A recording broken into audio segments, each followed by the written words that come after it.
কলার মোচাটাকে আমি এরকম চিকন চিকন করে কেটে ধুয়ে নিয়েছি। এখানে গরম পানির ভিতরে একটু হলুদ দিয়ে হালকা একটু সিদ্ধ করে নিব, যেন কষকষ ভাবটা না থাকে। গরম পানিটা আমার ফুটে গিয়েছে। এখন কলার মোচাটা আমি এক এক করে দিয়ে দিচ্ছি তার ভিতরে।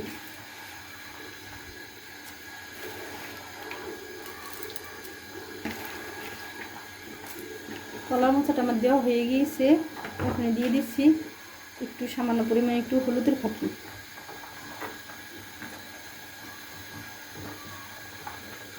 হলুদের ফাঁকিটা দিয়ে সামান্য পরিমাণে একটু লবণ দিয়ে 2 মিনিটের মতো একটু ঢেকে রাখবো। ঢাকনাটাকে আমি এখন তুলে নিচ্ছি। 2 মিনিটের মতো আমার হয়ে গিয়েছে। এখন পানিটা সেঁকে নিব। কলার মোচাটা থেকে আমি পানিটি সেঁকে নিয়েছি। এখন আমি রান্না করতে চলে যাব। এখানে দিয়ে দিচ্ছি কিছুটা সয়াবিন তেল। এখানে কলার মোচা রান্না করতে আমার লাগছে বড় সাইজের একটা পেঁয়াজ কুচি, আর দিয়েছি রসুন কুচি, কাঁচামরিচ কুচি, আদা রসুন বাটা, জিরা বাটা। এখানে আমার তেলটা গরম হয়ে গিয়েছে। এখন আমি দিয়ে দিচ্ছি পেঁয়াজ কুচি,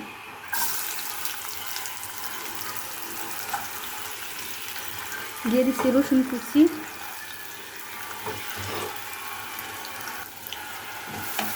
দিয়ে আমি একটু হালকা ভেজে নেব। পেঁয়াজ রসুনটা আমি বেশি ভাজবো না, হালকা করে একটু ভেজে নিচ্ছি। এখানে দিয়ে দিচ্ছি কাঁচামরিচ কুচি,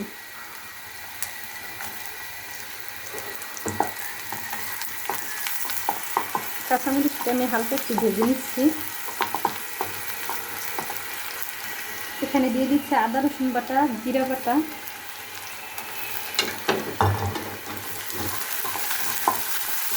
আদা রসুনটা একটু ভালোভাবে ভেজে নিচ্ছি, যাতে আদা রসুনের কাঁচা গন্ধটা না থাকে।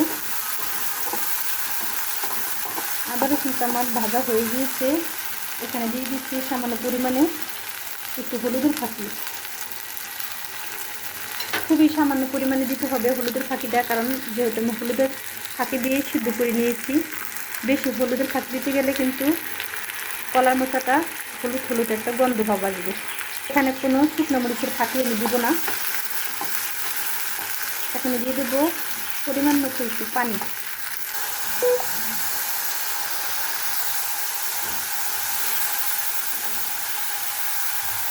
এখন আমি দিয়ে দিচ্ছি কলার মোচাটা।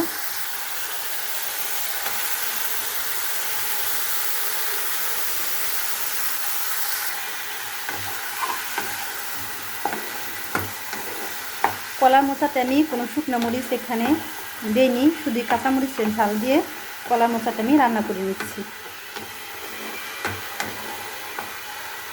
দিয়ে দেবো সামান্য পরিমাণে একটু লবণ, যেহেতু লবণ দিয়ে আমি সিদ্ধ করে নিয়েছি। আমি ঝালটা একটু বেশি দিয়েছি, আপনারা আপনাদের পরিমাণ মতন দিবেন, বাড়িয়ে কমিয়ে, যে যেরকম ঝাল খেতে পছন্দ করেন। এখন কলার মোচাটাকে আমি ঢাকনা দিয়ে ঢেকে রান্নাটা করে নিচ্ছি।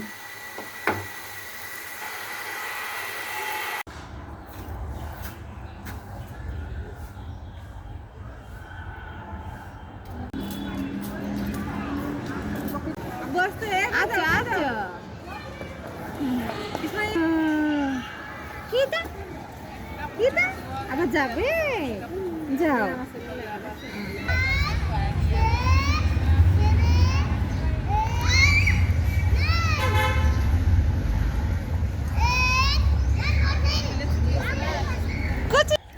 মুসা ইব্রাহিমদের এখানে ছুটি হয়ে গেছে। এখন আমরা চলে যাচ্ছি বাসায়।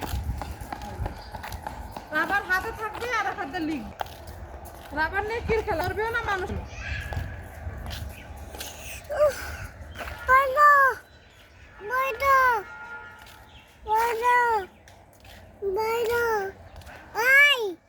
জি বাবা, পানি